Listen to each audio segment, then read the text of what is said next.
Shalom, selamat pagi. Umat Tuhan yang diberkati oleh Tuhan. Kita yang dulu bukan umat Tuhan, sekarang disebut umat Tuhan. Dan kita yang tidak dikasihi dan saat ini kita dikasihi. Bahkan sebelum kita mengenal Tuhan, Yesus sudah memberikan nyawanya untuk menjadi penebusan bagi semua orang yang berdosa. Tapi hanya bagi semua orang yang menerimanya dan percaya kepadanya yang diberikan kuasa untuk menjadi anak-anaknya. Saudara yang diberkati diberikan kuasa untuk menjadi anak-anaknya, being adopted, sebagai milik kepunyaannya, sebagai milik kesayangannya. Apa maknanya diberi kuasa menjadi anaknya? Saudara, kita diberikan hak untuk memanggil dia ya Aba ya Bapa. Bahkan kita diberikan hak untuk menerima warisan jika kita dapat melewati masa akil balik, menjadi dewasa di dalam Tuhan. Mengapa saudara perlu masa akil balik? Supaya hanya orang-orang yang berhak untuk mengelola harta kerajaan surga yang dapat menerima warisan. Orang-orang yang dewasa di dalam iman, orang-orang yang memperkarakan hidupnya di dalam Tuhan. Orang-orang yang sungguh-sungguh hidup di dalam pertobatan. Bapak Ibu Saudaraku yang diberkati, saya selalu suka dengan hidup di dalam takut akan Tuhan, yang mengerjakan pertobatan yang benar di hadapan Tuhan. Sebab dengan demikian, kita disempurnakan di dalam kekudusan, di dalam takut akan Tuhan. Bapak Ibu Saudaraku yang diberkati, mari kita tidak bermimpi untuk mengalami keselamatan tanpa pertobatan, tanpa kekudusan. Tanpa kekudusan tidak ada seorang pun yang dapat melihat Allah. Bapak Ibu Saudaraku yang diberkati, kerjakan keselamatanmu dengan takut dan gentar. Bahkan hendaklah hidupmu dan saya berpadanan dengan Injil Kristus. Jangan sampai kita katakan kita menjadi pengikut Kristus, tapi tidak memberikan diri untuk dipimpin oleh Roh Kudus dan memikul salib dan menyangkal diri setiap hari. Padahal itulah yang dikehendaki Tuhan. Bapak, Ibu, Saudara yang diberkati, sebelum mendengarkan firman Tuhan, mari kita mendengarkan firman Tuhan ini dengan memulainya dengan doa. Mari kita berdoa. Bapa, terima kasih Tuhan buat kebaikan, kesetiaan, perlindungan yang Engkau berikan dalam kehidupan kami. Sehingga pagi hari ini masih lagi kami dapat bernafas, merasakan kasih setia Tuhan, dan kami dapat menikmati berkat Tuhan yang luar biasa. Dan biarlah kami mau menyambut firman Tuhan dengan ucapan syukur, dengan pengurapan yang mengajarkan kami, dan tidak ada satupun firman Tuhan yang gugur dan berlalu dari dalam hidup kami. Demi nama Yesus Tuhan, kami bersyukur, kami sambut firman-Mu. Haleluya. Amin. Bapak Ibu kekasih Tuhan yang diberkati, mari kita sambut kebenaran firman Tuhan pada pagi hari ini. Hari ini yaitu duka cita yang menuntun pada pertobatan dan hidup. Di dalam 2 Korintus 7 ayat yang ke-10, sebab duka menurut kehendak Allah menghasilkan pertobatan yang membawa keselamatan dan tidak akan disesalkan, tetapi duka yang dari dunia menghasilkan kematian. Saudara, mengapa dikatakan bahwa duka dari dunia menghasilkan kematian? Karena saudara, pada umumnya orang mengenal duka sebagai kata duka cita. Oleh karena mungkin kehilangan orang yang dia kasihi, mungkin dia kehilangan barang, mungkin dia merasa dilukai karena asmara yang tidak terkesampaian perasaannya, saudara. Duka cita yang membawa apa? Kenapa dikatakan menghasilkan kematian? Duka cita yang membuat hati menjadi tawar, hati menjadi pahit, hati menjadi gunda gulana durjana, saudaraku yang diberkati. Duka cita yang dari dunia tidak membawa kedamaian. Tapi ada satu duka cita yang dikerjakan oleh Roh Kudus, yaitu duka cita yang dengan arti kata duka karena penyesalan akan dosa. Duka karena penyesalan akan dosa. Bukan manusia yang mengerjakannya, bukan oleh keinginan manusia, tapi ketika kita menerima Roh Kudus, duka cita itu dikerjakan oleh Roh Kudus. Perasaan ingin meninggalkan dosa, perasaan ingin meninggalkan kejahatan, perasaan ingin meninggalkan masa lalu yang penuh dengan segala macam bentuk hal-hal yang gelap, saudara. Roh Kudus menarik kita keluar. ada satu power, ada satu kuasa, dunamis, bukan hanya sekedar untuk melakukan perbuatan-perbuatan mujizat dan keajaiban, tapi dunamis ini adalah power untuk menarik. Makanya Tuhan mengerjakan keselamatan di dalam diri kita, saudara. Ya, ada satu kuasa yang menarik kita keluar dari dosa. Ketidakmampuan manusia untuk keluar dari dosa akibat kita telah kehilangan kemuliaan Tuhan. Tapi oleh karena Roh Kudus, Roh yang Dia taruh di dalam diri kita, ada kuasa untuk saudara, kita sudah dikubangan, kita sudah di lumpur, kita sudah terikat dengan dosa, tapi ada kuasa yang mampu menarik keluar. Dan itu mengakibatkan duka cita, penyesalan, ya, penyesalan karena aduh, kenapa saya baru kenal Tuhan sekarang? Saya menyesal karena dosa-dosa. Suatu jenis penyesalan yang membawa kita kepada pertobatan sejati. Nah, kenapa dikatakan duka cita ini adalah duka cita yang baik? Duka cita rohani yang dikerjakan oleh Roh Kudus menarik kita keluar. Ada proses memang, saudara, tidak mudah untuk bertobat. Tapi dengan pertobatan ini, nasihat Rasul Paulus pada jemaat di Korintus dengan keras pada surat yang sebelumnya membuat mereka tertempelak. Duka cita yang membuat mereka tertempelak, bisa aja ada kata tersinggung di sana. Namun ketika kini ia bersuka cita karena teguran itu, menggiring mereka kepada pertobatan, keluar dari gelap kepada terang Tuhan yang ajaib, bukan kepada kepahitan. Duka cita dari dunia membawa pada kepahitan dan menghasilkan kematian. Tapi duka cita yang dari pekerjaan roh membuat kita mengalami penyesalan akan dosa dan kemudian bertobat. Mari kita baca firman Tuhan bersama-sama kembali dari ayat yang pertama. Sukacita sesudah duka cita. Saudara-saudaraku yang kekasih, karena kita sekarang memiliki janji itu, marilah kita menyucikan diri kita dari semua pencemaran jasmani dan rohani. Dan dengan demikian menyempurnakan kekudusan kita dalam takut akan Allah. Berilah tempat bagi kami di dalam hati kamu.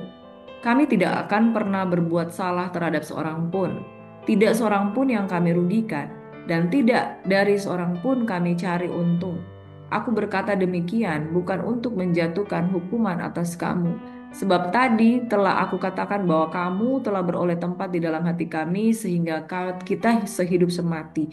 Aku sangat berterus terang terhadap kamu, tetapi aku juga sangat memenggahkan kamu. Dalam segala penderitaan kami, aku sangat terhibur dan sukacitaku melimpah-limpah. Bahkan ketika kami tiba di Makedonia, kami tidak beroleh ketenangan bagi tubuh kami, di mana-mana kami mengalami kesusahan dari luar pertengkaran dan dari dalam ketakutan. Tapi Allah yang menghiburkan orang yang rendah hati telah menghiburkan kami dengan kedatangan Titus. Bukan hanya oleh kedatangannya saja, tapi juga oleh penghiburan yang dinikmatinya di tengah-tengah kamu. Karena ia telah memberitahukan kepada kami tentang kerinduanmu, keluhanmu, kesungguhanmu untuk membela aku, sehingga makin bertambahlah sukacitaku. Jadi meskipun aku telah menyedihkan hatimu dengan suratku itu, namun aku tidak menyesalkannya. Memang pernah aku menyesalkannya karena aku lihat bahwa surat itu menyedihkan hatimu, kendati pun untuk seketika saja lamanya. Saudara, oleh karena teguran-teguran yang terus-menerus kepada jemaat di Korintus, mereka mungkin mengalami penyesalan dalam dosa, tapi kemudian hal itu ketika menuntun mereka pada pertobatan, maka saudara itu menghibur para rasul yang sudah demikian rupa melayani mereka. Makanya ketika mereka tiba di Makedonia, mereka tidak tenang di tubuh mereka karena di mana-mana mereka mengalami kesusahan dari luar pertengkaran, dari dalam ketakutan. Tapi Allah yang menghiburkan orang yang rendah hati telah menghiburkan kami oleh kedatangan Kristus, bukan hanya oleh kedatangannya saja, tapi penghiburan yang dinikmatinya di tengah-tengah kamu, bahwa tentang kerinduanmu, keluhanmu, kesungguhanmu untuk membela, sehingga makin bertambahlah sukacitanya. Jadi sekalipun aku telah menyedihkan hatimu dengan suratku itu, dengan teguran-tegurannya, namun aku tidak menyesalkannya. Memang pernah aku menyesalkannya karena aku lihat bahwa surat itu menyedihkan hatimu, kendati pun untuk seketika saja lamanya. Lanjut. Namun sekarang aku bersuka cita. Bukan karena kamu telah berduka cita, melainkan karena duka citamu membuat kamu bertobat. Karena duka citamu membuat kamu bertobat. Memang saudara, teguran ketika awal-awalnya datang menghampiri kehidupan kita, kita bisa mengalami, wah, kaget. Nah, apa seperti ini saudara? Tapi ketika Roh Kudus bekerja dalam hidup kita dan kita meresponi dengan baik, duka cita itu menurut kehendak Allah, sehingga kamu sedikit pun tidak dirugikan oleh karena kami. Saudara, memang kadangkala jadi beban menjadi seorang hamba Tuhan ketika menegur diabaikan, ketika menegur malah balik marah. Tapi duka cita menurut kehendak Allah di dalam ayat 10 menghasilkan pertobatan yang membawa keselamatan dan yang tidak akan disesalkan. Tapi duka cita dari dunia ini menghasilkan kematian, kepahitan, kebencian, kejengkelan, balas dendam. Nah, saudara, sebab perhatikanlah betapa justru duka cita yang menurut kehendak Allah itu mengerjakan kepada kamu kesungguhan yang besar. Bahkan pembelaan diri, kejengkelan, ketakutan, kerinduan, kegiatan penghukuman di dalam semuanya itu kamu telah membuktikan bahwa kamu tidak bersalah dalam perkara itu.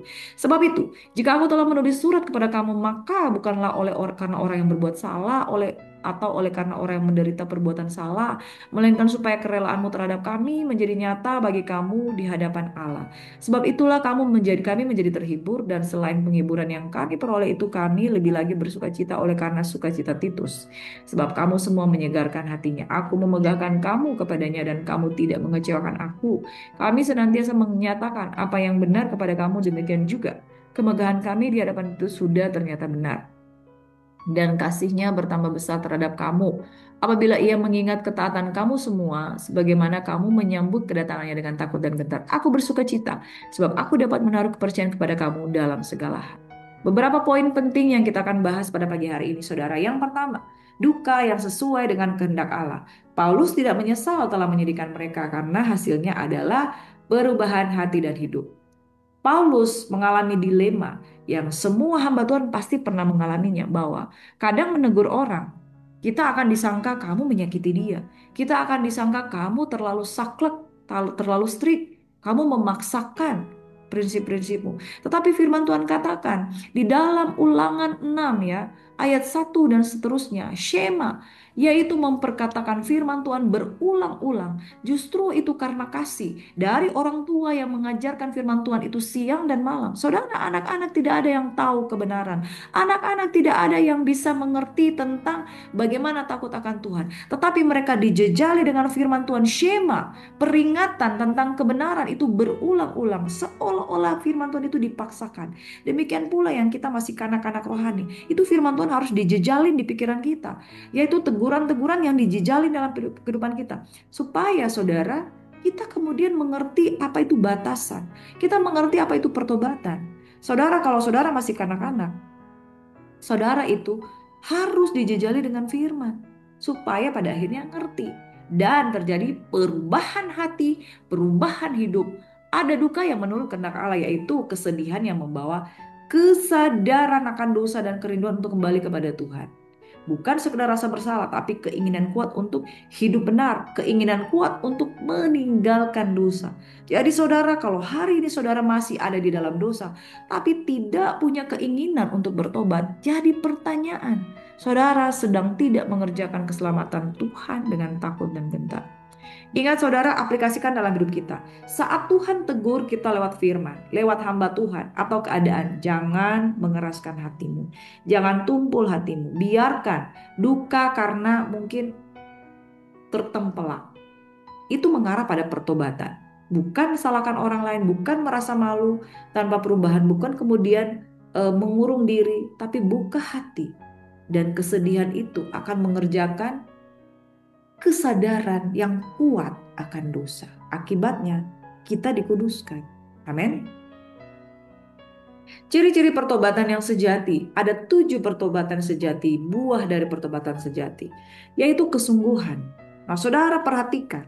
Kalau anak-anak Tuhan, dia tidak sungguh-sungguh, itu pertobatannya diragukan. Lahir barunya diragukan. Kesungguhan untuk mencari Tuhan. Kesungguhan untuk berbalik dari yang gak suka firman jadi suka firman. Dari yang gak suka doa menjadi suka doa. Dari yang gak suka memuji jadi suka memuji. Dari yang gak suka akan kesucian menjadi suka akan kesucian. Kesungguhan, ya, satu effort yang luar biasa. Nabi Elisa, saudara, ketika dia mau mencari sungguh-sungguh kehendak Tuhan, mau melayani Tuhan, itu eh, dia bakar loh saudara, gerobak yang dia biasa pakai untuk membajak ya, dia bakar saudara.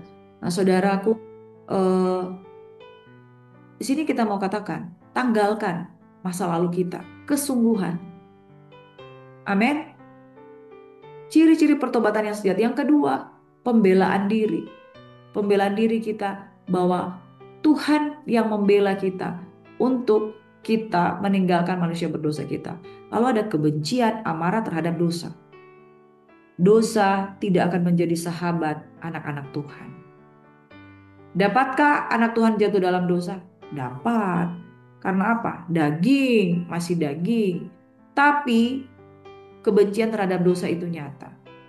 Yusuf saking bencinya kepada dosa, ketika dosa mengejar dia melalui istri Potifar, dia lari. Daud jatuh dalam dosa, ya. Tapi ketika dia ditegur, dia marah terhadap dirinya sendiri, dia menyesal, ya. Dia benci terhadap dosa. Apalagi orang yang sudah lahir baru. Bapak Ibu Saudaraku yang diberkati. Lalu ada rasa takut akan Tuhan. Bukan ketakutan yang pengen lari dari Tuhan ya. Tapi takut akan Tuhan adalah respect, hormat. Yang kelima ada kerinduan, desperate untuk selalu mau mencari Tuhan. Yang keenam ada kecemburuan. Kecemburuan ilahi terhadap perkara-perkara rohani, pengen selalu dekat dengan Tuhan. Lalu pertobatan yang sejati itu ada hukuman terhadap kesalahan. Hukuman terhadap kesalahan bukan berarti Tuhan menghukum orang-orang yang membuat kesalahan, karena demikian sekarang tidak ada lagi penghukuman bagi mereka yang ada di dalam Kristus. Tapi kita menghukum dalam arti begini saudara. Ini kesalahan yang harusnya kita lakukan. Kita bertobat. Itu adalah hukuman terhadap kesalahan. Ya, kita menyesali diri dan siap menerima konsekuensi. Nah, saudara, kalau saudara di dalam masa kegelapan saudara, di dalam ketidakpengenalan akan saudara, pernah jatuh di dalam dosa, misalnya membunuh, saudara pernah menggunakan narkoba. Hukum Indonesia mengatakan apa, saudara? Saudara harus diperhadapkan dengan pengadilan dan menerima upah dari kesalahanmu. Jadi di dunia ini kita patut menerima sanksi yang jelas sesuai dengan hukum-hukum yang berlaku di dunia. Tetapi di hadapan Tuhan ketika engkau sungguh-sungguh percaya dan bertobat, Tuhan menerima engkau apa adanya. Nah, hukuman terhadap kesalahan dunia itu masih ada peradilan yang harus dihadapi. Makanya kenapa ada penjara di dunia ini. Kalau engkau salah dan didapati bersalah, memang harus menanggung konsekuensi dari kesalahan yang ada. Dan di dalam pertobatan bukan berarti kita bebas dari hukuman dunia. Tetapi hukuman dunia seperti selayaknya kalau engkau membunuh, engkau harus mempertanggungjawabkan. Itu memang harus dipertanggungjawabkan dan dengan sungguh-sungguh menyesalinya. Nah, ini menunjukkan sikap hati yang sungguh berubah. Pertobatan sejati bukan hanya kata-kata, tapi perubahan sikap dan tindakan. Dan kalau memang salah, siap mengakui salah. Itulah hukuman terhadap kesalahan, yaitu hati nurani kita disucikan dengan menerima bahwa kalau salah ya salah.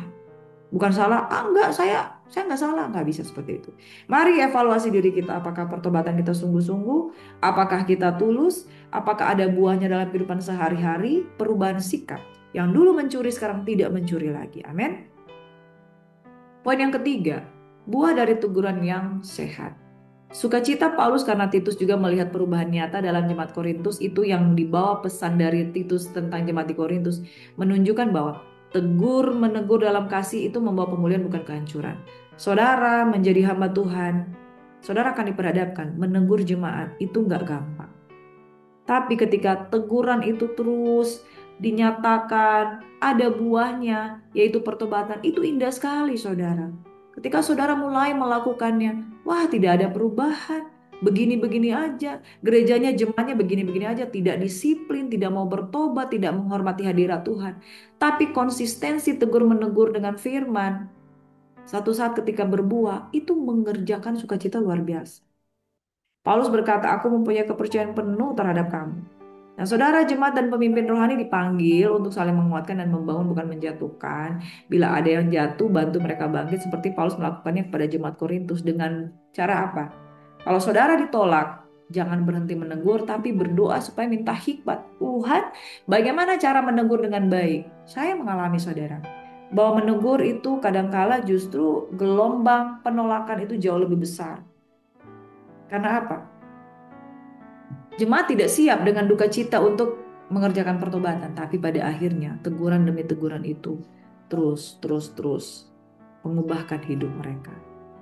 Sukacita kemudian terjadi karena pertobatan yang nyata itu ada buahnya. Dari teguran yang sehat ada buahnya, yaitu perubahan sikap jemaat. Itu merupakan berkat Tuhan yang luar biasa. Kalau kita lihat murid-murid yang kita bimbing, kita bina, itu betul-betul bertobat. Saudara, mari kita jadikan duka karena dosa sebagai jalan menuju pertobatan dan pemulihan. Artinya, ketika saudara ditegur, ketika saudara menerima firman yang menyakitkan, yang menempelak, bukan langsung nyaman, bukan langsung enak, tapi mungkin hati ini nggak bisa terima dengan gampang. Itulah duka cita karena dosa. Tapi itu mengerjakan pertobatan. Pertobatan membawa pada pemulihan. Tuhan tidak ingin kita hancur dalam penyesalan duniawi. Tapi dengan teguran itu kita akan bertumbuh melalui teguran kasih. Saudara, renungkan hal ini. Apakah kita sedang mengalami duka menurut kehendak Allah? Pilihannya adalah stay dan berubah, atau lari dan tetap tinggal dalam dosa. Sudahkah saya meresponinya dengan pertobatan dan perubahan nyata? Jikalau saudara tertempelak dan kemudian bawanya ke perasaan, bawanya ke kepahitan, maka saudara tidak akan mengalami perubahan hidup. Tapi kalau saudara tertempelak dan bawaannya adalah tekad kesungguhan mau sungguh-sungguh bertobat, maka buahnya pasti pemulihan. Amin. Perhatikan, jangan sampai kita mengalami tipu daya iblis. Tetapi biarlah Tuhan mengerjakan di dalam dirimu pertobatan sejati yang membawa pada kehidupan. Mari kita sembah Tuhan. Haleluya, terpujilah namamu Yesus. Kami rindu sungguh-sungguh padamu. Haleluya.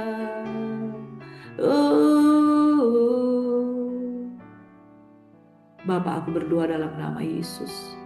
Biarlah kasih karunia Tuhan yang melampaui segala akal akan memelihara hati dan pikiran kami dalam Kristus Yesus. Diberkatilah orang yang mengandalkan Tuhan, yang menaruh harapannya hanya kepada Tuhan. Ketika kami ditegur, Roh Kudus menempelak, kami buat keputusan untuk tetap tinggal dalam Tuhan dan mengalami konsekuensi bagaimana Roh Kudus mengolah hati kami meninggalkan dosa sampai kami didapati suci, kudus, tak bercacat dan bercela, supaya kami dapat memandang wajah Tuhan. Bapa, terima kasih pertobatan yang Kau kerjakan membuat damai dalam hidup kami, yang memimpin kami pada pertobatan sejati dan kehidupan. Bapa, diberkatilah umat Tuhan yang mungkin hari-hari ini tidak kuat dengan tekanan, teguran, tapi buatlah mereka mengalami Tuhan dalam hidupnya, sehingga ada kuasa yang menarik mereka keluar dari gelap kepada terang Tuhan yang ajaib.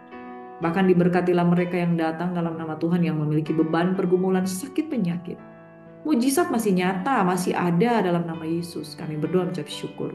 Kami teringat untuk murid kami, Saudara Jerry yang berulang tahun pada tanggal 25. Dan hari ini akan merayakan ulang tahunnya. Tuhan Yesus memberkati dengan umur panjang, kesehatan, kekuatan. Sehingga dia yang sudah meninggalkan manusia lamanya tetap hidup dalam Tuhan dan tidak lagi tinggal di dalam dosa, tapi Tuhan mengerjakan keselamatan di dalam hidupnya. Bapak, kami berdoa untuk pokok-pokok doa jemaat Tuhan yang rindu untuk didoakan juga. Tuhan, agar mereka yang sakit disembuhkan, yang susah dihiburkan. Kami berdoa untuk Oma Eske yang hari-hari ini sedang sakit. Tuhan kiranya memulihkan keadaannya dan dia mengalami semangat baru dalam Tuhan dan iman pengharapan di dalam kasih, sehingga dia dapat hidup di dalam takut akan Tuhan dan kesembuhan menjadi bagiannya. Pemulihan roh, jiwa, dan tubuhnya terjadi dalam nama Yesus. Kami menyerahkan aktivitas kami sepanjang hari ini. Kami percaya kami diberkati. Berkati juga Ibu Ola Gimon yang berulang tahun.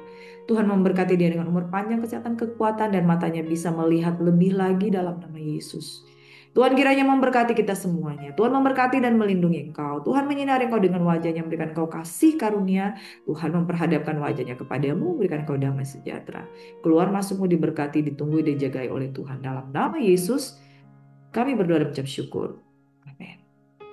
Shalom, selamat beraktivitas saudaraku. God bless you. Tuhan Yesus memberkati. Amin.